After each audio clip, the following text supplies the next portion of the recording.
ਮੁਜਾਹਿਦ ਖੋਖਰ ਹੋਰਾਂ ਨਾਲ ਜਨਾਬ ਅਸੀਂ ਮੁਖਾਤਬ ਹਾਂ ਕਿ ਅੱਜ ਦੇ ਇਸ ਪੰਜਾਬੀ ਇਵਾਰਡ ਪ੍ਰੋਗਰਾਮ ਜਿਹੜਾ ਬਕਾਇਰਾ ਸਿਰਫ ਸ਼ੀਲਡ ਹੀ ਹੈ ਜਾਂ ਅੱਜ ਕੋਈ ਤਹਿਰੀਕ ਲੈ ਕੇ ਜਾ ਰਹੇ ਨੇ, ਇਹਦੇ ਬਾਰੇ ਜ਼ਰਾ ਥੋੜਾ ਜਿਹਾ ਸਾਨੂੰ ਪੰਡ ਕਰਕੇ ਅਸੀਂ ਬਹੁਤ ਹੱਸ ਖੇਡ ਲਿਆ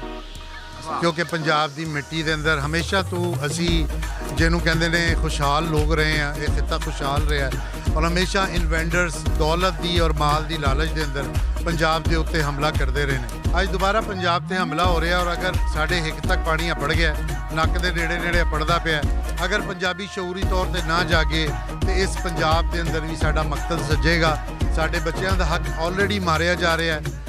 ਤਾਲੀਮੀ ਇਦਾਰਿਆਂ ਦੇ ਅੰਦਰ ਵਜ਼ਾਇਫ ਦੂਸਰਿਆਂ ਨੂੰ ਦੇ ਕੇ ਅਸੀਂ ਸਾਰੀ ਕੌਮਾਂ ਨਾਲ ਪਿਆਰ ਮੁਹੱਬਤ ਔਰ ਬਰਾਬਰੀ ਦੀ ਬੁਨਿਆਦ ਤੇ